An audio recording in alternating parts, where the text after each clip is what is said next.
Olá pessoal, eu sou o Sr. Reis e hoje eu trago para vocês Bondred, o Soberano da Alvorada, um escavador do abismo, um monstro. No mundo dos animes e mangás, existe uma vasta quantidade de vilões que buscam diferentes tipos de fins, utilizando os piores e mais desumanos meios possíveis. Prodígios que buscam a imortalidade, lendas que buscam a paz mundial, sociopatas que buscam viver a vida como jogo, homens que buscam virar deuses e etc. Entre esses monstros está o homem chamado Bondred, que para saciar a sua curiosidade e revelar os segredos do submundo, sacrificou crianças, sonhos e sua própria humanidade. Tendo realizado uma variedade de experimentos desumanos em crianças e utilizando métodos questionáveis para resolver certos problemas no abismo, Bondred acabou ganhando a fama entre os escavadores como um canalha e como um gênio escavador. Em 10 anos, uma série de coisas nunca vistas antes foram realizadas. Entre essas coisas, podemos destacar o descobrimento de uma nova rota e a construção da base operacional do submundo na quinta camada. Essas duas coisas foram além das técnicas de escavação estagnadas da época. E Bondred foi o responsável por tudo isso. Seus métodos nunca foram bem vistos, criando remédios a partir de experimentos com seres humanos, e até mesmo chegou a queimar criaturas perigosas de uma rota, junto com todos que estavam lá. Bom, isso é só a ponta do iceberg. Logo falaremos em detalhes sobre 2 de seus piores experimentos. Então fiquem atentos. Seus feitos foram tão grandes e consideráveis no submundo que ele chegou a se tornar um apito branco, a posição mais alta entre os escavadores, passando a ser conhecido como o Soberano da Alvorada, Bondred, o Curioso. Você pode encontrá-lo na sua base, Ido Front, localizada nas profundezas da quinta camada, o Mar de Corpus. Lá é onde atos de imoralidade e desumanidade foram realizados contra o que parece ter sido centenas de crianças. Com ele estão as Mãos Louvantes, um grupo de apitos negros que seguem e auxiliam Bondred em todos os seus experimentos. Com essa pequena apresentação feita, podemos começar a falar mais detalhadamente de alguns dos seus atos mais cruéis. Então, sem mais delongas, vamos iniciar. Quando Bondred aparece, ele se revela como uma figura confiável e inteligente. Tendo uma boa retórica, ele influenciou várias crianças abandonadas e desesperadas a seguir com ele para a Idofront. As crianças, sem ter melhores opções e não tendo ninguém para protegê-las, viram isso como uma boa oportunidade e o seguiram. Essas crianças, infelizmente, iam acabar morrendo de qualquer forma, então era fácil para o Soberano da Alvorada convencê-las a segui-lo, fazendo elas acreditarem que estão seguras quando na verdade elas estão diante de um dos piores monstros do abismo. O ato de trazer tantas crianças para a quinta camada era tão questionável que fez com que alguns apitos negros acreditassem que isso era algo desumano. Para isso, o Bondred respondeu o seguinte: está tudo bem, pois eu não estou usando elas como humanos. As crianças, depois de chegarem aí do front, ficavam trancadas em uma sala com alguns brinquedos, recebendo alimentação regularmente. Lá elas não desconfiavam de absolutamente nada, e de vez em quando, Bondred vinha nessa sala buscar uma criança que nunca mais ia voltar, esvaziando lentamente o quarto. E é aqui que as coisas realmente pioram, já que quando uma criança saía daquele quarto, ela estava destinada a ser usada como um mero objeto, em um dos experimentos mais importantes realizados pelo Bondred. O primeiro que podemos citar é aquele em que uma criança era colocada em uma câmara que lembra um elevador de alta velocidade, que descia da quinta para a sexta camada. Uma vez que o elevador parava, ele voltava a subir em extrema velocidade, sujeitando a cobaia aos efeitos da tensão da sexta camada, onde a cobaia sofria alterações anatômicas severas, perdendo quase que completamente os seus antigos traços humanos, e ganhando uma aparência que lembra uma massa de carne. Seu intelecto e memória somem completamente também, e o retorno à sua antiga forma humana é impossível. A essas criaturas se dá o nome de Narehat, que significa oco. O objetivo desse experimento era atingir um estado que o Bondred chamou de bênção. Ele só teve sucesso nesse experimento quando usou 2 crianças, uma chamada Michi e a outra chamada Nanashi. Ambas eram boas amigas. As câmaras em que as duas estavam forçavam a maldição apenas para uma delas. No caso, a maldição foi guiada apenas para Michi, permitindo que a Nanashi chegasse ao estado de bênção. O que é a bênção, você pergunta? Basicamente, quando sujeitado à bênção do abismo, o indivíduo vai virar um Narehat diferente daquele sujeitado à maldição do abismo. Ele vai adquirir uma aparência bestial, retendo seu intelecto e ganhando a capacidade de ver o campo de força do abismo, que é invisível para seres humanos. Esse experimento foi um sucesso, com a Nanashi recebendo a bênção, e nesse processo uma anomalia aconteceu, fazendo com que a Michi ganhasse imortalidade, sendo a única Narehat imortal conhecida.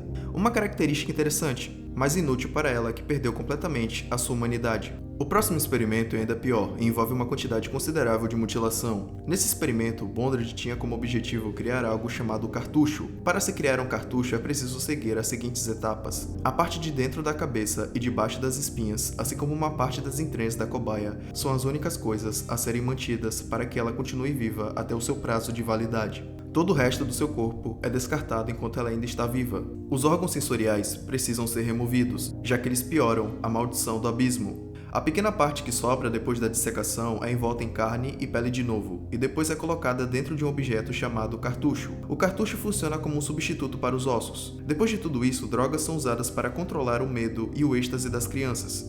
Com isso, você cria repelentes contra a maldição, enquanto as crianças continuam vivas e sofrendo até morrerem. O Soberano da Alvorada pode usar esses cartuchos para que ele se locomova com mais liberdade em lutas. E na luta dele contra o Reg, ele consegue recriar o experimento feito com a Nanashi e Michi, redirecionando os efeitos da maldição para as crianças dentro dos cartuchos enquanto ele recebe a bênção do abismo. Eu sinto dizer para vocês que não acaba por aqui. Entre as diversas crianças que foram transformadas em cartucho está Pruska, a filha do Bondrewd. Bom, vocês podem dizer que não havia amor entre ele e a sua filha, já que ele fez algo assim com ela. Mas a situação é ainda mais perturbadora quando você descobre que sim, existia amor entre os dois, um tipo de amor doentio e distorcido.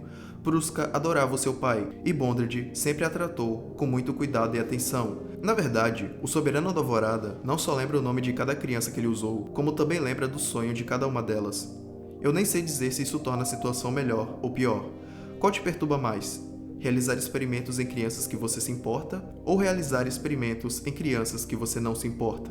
Ambos são doentios e perturbadores. E esses são os dois experimentos mais cruéis realizados pelo Soberano da Alvorada. Depois de ouvir tudo isso, é possível que alguém que não esteja familiarizado com Bondrewd imagine que ele seja um vilão que dá risadas malignas e que fala várias vezes de como ele é sádico e impiedoso. Mas esse não é o caso aqui. A personalidade dele é tão estranha que chega a ser fascinante. Um Soberano da Alvorada, na gigantesca maioria das vezes, demonstra ser alguém bem educado e entusiasmado com outras pessoas, mesmo com aquelas que obviamente o odeiam. Você pode insultar, machucar e até mesmo tentar matar ele, e mesmo assim ele não vai reagir de forma negativa. Esse comportamento anormal talvez seja o resultado do sacrifício da humanidade do Bondrewd. Isso mesmo, ele não é mais um ser humano. Isso porque os objetos chamados de apitos brancos são feitos de uma relíquia chamada de seu valor, a pedra que reverbera a vida.